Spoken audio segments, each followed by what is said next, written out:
Halo pemirsa Albiruni ID, kembali lagi di channel Albiruni ID.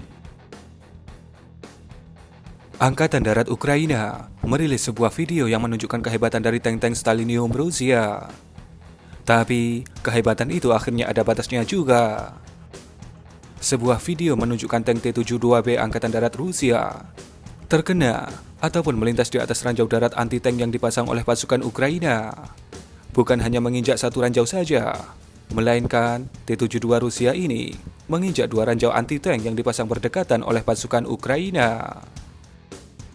Anda bisa melihat pada video berikut ini bagaimana kerasnya ledakan dari ranjau pertama membuat asap hitam tebal membumbung ke udara.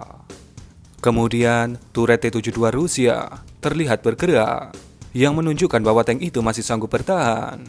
Dan kemudian, tank itu menginjak ranjau yang kedua, membuatnya sedikit terangkat ke udara akibat kerasnya ledakan dari ranjau itu.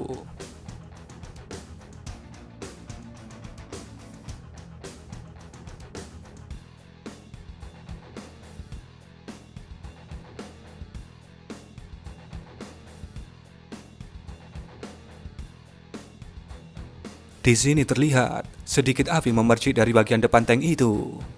Kemudian, video berlanjut dengan skenario yang menunjukkan bahwa tank itu terlihat mengalami kerusakan di bagian rodanya. Terlihat pada video, 3 roda tank itu lepas, dan rantai tank T-72 itu pun terputus. Terlihat juga ada 2 kru tank, yang satu berdiri di atas tank, dan yang satunya berada di samping tank. Secara mendadak, kemudian rudal ATGM datang menghantam tank T-72 Rusia itu. Dan kemudian terjadi pemandangan khas Rusia, yaitu satu kru tank masih santai saja berdiri di atas tank itu, seakan tidak terjadi apa-apa.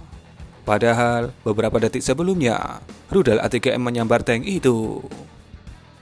Nampak sepertinya satu kru tank itu ingin menyelamatkan sesuatu, atau mungkin seseorang yang ada di dalam T-72 itu.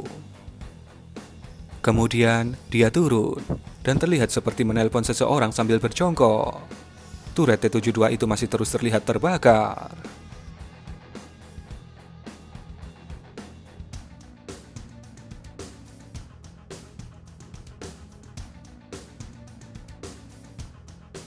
Kemudian ledakan keras pun terlihat pada video. Ledakan itu sepertinya menyebabkan turret atau kubah tank terlepas dari bodi tank. Tak terlihat 2 kru tank Rusia yang tadi ada di dekat tank itu. Sepertinya video ini sudah mengalami proses editing atau pemotongan dari pihak Ukraina. Kemungkinan 2 kru tank Rusia itu meninggalkan tank mereka. Dan proses dari tank terbakar sampai meledak sepertinya terjadi dalam beberapa menit yang lumayan lama. Jadi, video ini dipotong oleh pihak Ukraina agar video bisa lebih singkat dan langsung ke intinya. Dan itulah sedikit cerita dari kehebatan taktik dari pasukan Ukraina dalam perang kali ini, di mana mereka lebih menguasai medan, karena itu rumah mereka sendiri. Sementara Rusia menunjukkan kualitas alutsista dan prajurit mereka yang turun di medan laga, bukan main-main, tapi memang kualitas yang sangat mumpuni. Bagaimana pendapat Anda mengenai video ini? Berikan komentar Anda.